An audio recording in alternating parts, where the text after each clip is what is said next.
Guys, நமக்கு ஏதாவது சும்மாவே இருக்காது, ஏதாவது பண்ணிகிட்டே இருக்கணும்னு தோணும். அதனால் இன்றைக்கி நான் பேப்பர் பவுல் செய்யலான்னு பார்த்தேன். அதுக்கு பேப்பர் 1 hour ஊற வைக்கணும். அது நான் அவ்வளோ பொறுமைசாலி இல்லாததுனால நான் அப்படியே எடுத்து அரைக்க ஆரம்பிச்சிட்டேன். அரைக்கும் போது கொஞ்சம் தண்ணி ஊற்றிட்டு அரைங்க. அப்போ தான் அந்த எப்படி வரணும் அப்படி வரும் ஓகேங்களா. ஸோ அது வரும்போது எனக்கே அழகியாக இருந்துச்சு அந்த பேப்பர் பார்த்துட்டு. அவ்வளோ கொடுமையாக பண்ணுறேன்னு நினைக்கிறேன்.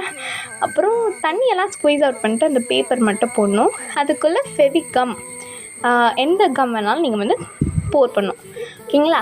அது கூடயே மைதாவை டைல்யூட் பண்ணி ஊற்றணும். பட் நான் அதை மறந்துட்டேன், அதனால் அப்படியே மைதாவை அப்படியே போட்டுட்டேன். அப்புறமா நீங்கள் எது மேலே வைக்க போகிறீங்களோ அது மேலே கொஞ்சம் கீயோ ஆயிலோ தடவிட்டு அது மேலே அந்த பேப்பர் வச்சுட்டு எங்கே சன்லைட் ரொம்ப அதிகமாக இருக்குதோ அங்கே நீங்கள் பேப்பர் வைக்கணும்.